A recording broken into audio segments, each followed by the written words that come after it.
Hi everyone, welcome to Itsy Bitsy's live read of Surviving Breath by Gwyn McNamee. Chapter 1. The cool early evening air washes over me through the open automatic doors, and I step out into the dark parking lot. A few street lamps drop small halos of light on the asphalt, and the few cars still here this close to closing. Sharp laughter draws my attention to a couple of teenage girls walking down the sidewalk in front of the store. Otherwise, it's quiet. It should be calming. I should be comforted by the fact that nothing seems amiss. But it's times like this, nights like these, that always put me on the most on edge. Goosebumps pebble across my exposed skin. It was a night like this when they came for Constantine and me, when they took me and ended our bliss. We were so naive to think we could get away unscratched and that Trek would let us escape with our lives and with each other. To believe we could hide forever in our little bubble and ignore the world we come from. We both paid the price for that childish dream. Constantine with his life, me with losing him and having to raise Peter without his father. So I can't let myself get complicated and believe I'm safe here just because things are quiet and have been for so long. A false sense of security is just as dangerous as the people looking for us, maybe even more so. I tugged my purse strap higher on my shoulder and set out across the lot toward the car. The plastic grocery bag in my hand crinkles as it swings from side to side with my movement, and aside from the wind blowing through the leaves in the trees lining the property, the night is eerie silent. The usual unease of being out in the open crawls up my spine. Keep moving. Everything's fine. Just get to the car. In 10 minutes, I'll be back home and cooking our late dinner. A few more steps and I'll be safely inside the car with the locks engaged and my foot on the gas pedal. A sharp crack rings out, and something whizzes past my ear. I jerk away from it. Another crack. Another. And another. What the hell? A second passes. Then the sounds of my former life come rushing back to me. Gunfire. A sharp pain slices through my arm, and the bag clatters to the pavement, and the contents spilling out around my feet. Shit. Someone's looking at me. Crack. Crack. Crack. Crack. Crack. A barrage of shots rattles out, but from a different location. I duck behind a car.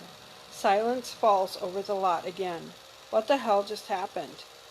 The roar of an engine fills my ears, and a motorcycle comes to a screeching halt 6 inches in front of me.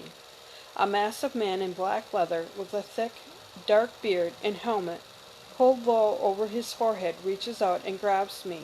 No! I pound on his arms and he hauls me toward him. No, let me go! Not again. They're not taking me again. He growls and shoves me onto the seat in front of him. I shift to the opposite side to jump off, but his strong arms wrapped around me and hold me in place. It's like being pressed in a vice. I'm trapped. He revs the engine and files out of the parking lot. Cold air stings my face and we tear down Main Street with his massive chest pressed against my back. My heart races. Blood rushes in my ears, and warm tears stream down my chilled cheeks. What the hell is going on? Who is he? One of Trek's remaining men? I won't let this happen. I won't let them take me away from Peter and Lauret. I won't lose my life a second time. Whatever it takes, I'm going home tonight. I slam my elbow back into the gut of the man behind me. He grunts and growls. But then I try to do it again. My elbow meets nothing but a solid wall of flexed muscle. He's braced to absorb any blows now, and I might as well be banging against concrete. Shit. Stop it. The command is dark, low, and barely audible over the roar of the bike and the road beneath us, but it still sends a chill through me. The same words Trek said to me so many times when I try to fight him off, when I try to stop, what he was doing to me. The past, I try not to think about, because if I do, it only takes away from the joy and the light that Peter is in my life. Looking at him, I see Constantine, but I also see the man who was my tormentor. Concentrating on what I had with Constantine is the only way I can make it through the day. Even though I lost it, just knowing I had it once is enough to make the pain bearable. This can't be happening again. I survived it once, but I won't survive it a second time. I have to end this before it's too late. My kidnapper weaves in and out of traffic at breakneck speeds and blows through several traffic signals before heading out of town on one of the three tiny two-lane highways that lead to this place. Tears flow down my face in earnest now. The rush of cold night air and the rumble of the road fill my ears as we move deeper into the wilderness and farther from everyone I love.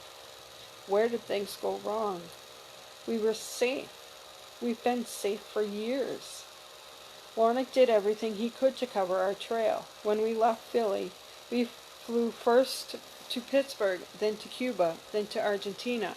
We might have stayed there forever, but Lornick feared we stood out too much. We came here because Lornick knew Canada would be the easiest place to blend in and probably the last place anyone would think to look for us. With my hair dyed black and posing as a couple with a young son, we are just another family living in a small town. And things have been quiet and peaceful. We've built a life together, the three of us, this strange little family. So much shared love and loss, and now it will be all gone again. If I don't stop it. Whoever this man is, he's not taking me. As soon as we stop, I'll do whatever I can to prevent that, even if it means killing him with my bare hands. I'm not going down without a fight. Chapter 2. The seconds, the minutes, the hours tick by on the road as the stranger drives me farther and farther from Peter and Lauret, farther and farther from safety, farther and farther from my ability to escape and get back to them in one piece. My heart sinks into my ankles, and my body shakes violently in the chilly night air. The big man's massive body and arms wrapped around me provide warmth, but I pull myself away from him as much as I can. I don't want this stranger touching me. Who knows what he'll do when we stop? Imagining the possibilities only turns my stomach, and I want as much peace as possible in the meantime. The dark, desolate road stretches out in front of us. After what feels like hours of not seeing another vehicle, he pulls down a narrow gravel drive on the side of the road. Oh God, what is he doing? There's nothing and no one around for probably 100 miles. It's nothing but trees and wildlife out here. The perfect place to exact revenge and anything else he had in mind. This is it. I'm going to die. Unless I stop this. Bile raises in my throat, and I clench my fist and prepare myself to run as soon as he stops. The woods will provide 100 different places to hide. I might freeze to death tonight, but it's my only option, my only chance to get away from my captor in one piece. I don't have any weapons to fight him with, and he's twice my size. If he's going to kill me, at least I'll make it more difficult for him by running. If he wants to do anything else, he's going to have to catch me first. He pulls to a stop and kills the bike. I launch myself off the seat and fall onto all fours on the gravel. It bites into the skin on my palms, and I stumble to get to my feet and race toward the line of trees to our left. Stop it! That voice. That name. I freeze halfway to the tree line, my entire body shaking so violently. I can barely stay up on my legs. No, it's impossible. It can't be him. He can't be. I turn slowly to face my abductor. The faint light from the bike's headlamp illuminates the right side of his face as he turns on the seat toward me, swings his leg over, and rises to his feet. Familiar dark eyes stare back through the night.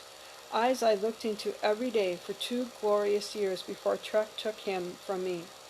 Eyes now filled with 1,000 different emotions I've never seen in them before. I take a step toward him and shake my head. Constantin? I haven't heard that name in over 2 years. Idashur.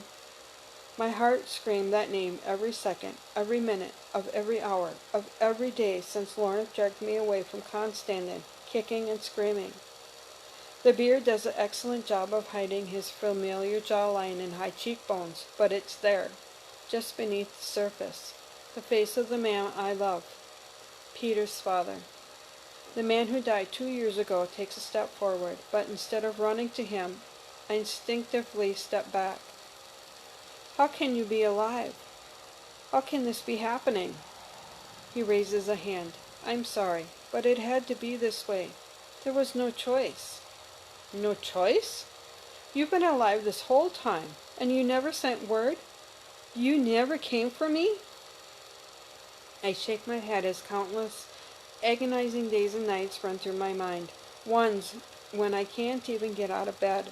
Ones when I stopped to die. The only thing that kept me alive was knowing I had his child growing inside me. You bastard! He cringes and recoils slightly as he shakes his head and takes another step toward me, his black motorcycle boots crunching on the gravel beneath his feet. I've dreamed of what it would be like to see Constantin again, how it would feel to hold him in my arms, to tell him how much I love him. I imagine how I would introduce him to the son he never knew he had. All I wanted was to feel his arms wrapped around me, his lips pressed to mine, to experience his love again. But right now, I don't want any of that because the only thing consuming my body is red-hot anger. Anger at the man who could have been with me the last 2 years. Anger at the man who could have been here and been a father to Peter. How could you? He runs a shaky hand back through his thick, long, unruly hair, so unlike Constantin wore it. He looks like a totally different person, and he must be because the Constantin I knew would never have let me suffer like this. How could he physically stay away? If I had known he was alive, I would have moved heaven and earth to get to him, no matter what. I did it to protect you, Rhea. When you and Lorna left and I killed Trek, I was in bad shape. I collapsed and almost died right there in the airport. I did die on the operating table. When I came back to, I was surrounded by FBI agents asking me thousands of questions. I kept my mouth shut and bided my time until I was strong enough to get out of there and escape their custody. FBI? He nods and takes another step toward me. And they aren't the only ones after us. Back there, he hitches a thumb over his shoulder. Those men shooting at you are Alexander Gashi's men. The Gashis? I haven't thought about them in years. The rift between them and the Moranas, coupled with the distance between Chicago and Philly, kept them out of the picture. Yes, I killed Sabian in Chicago on my way to get back to you. His brother's not very happy about it. I know what Constantin went through to rescue me. Once we were safe, Lorna filled me in on everything Constantin had endured and everything he had to do. Lorna was careful about making contact with anyone from our former lives, but everyone he did speak with told him Constantin was dead. The FBI must have kept him hidden and faked his death to protect any case that they were trying to build against the families involved. A man like Constantin in their pocket would have been a major coup for them. But I know this man, or at least I used to, and they could never turn him. Thank you for listening to this portion.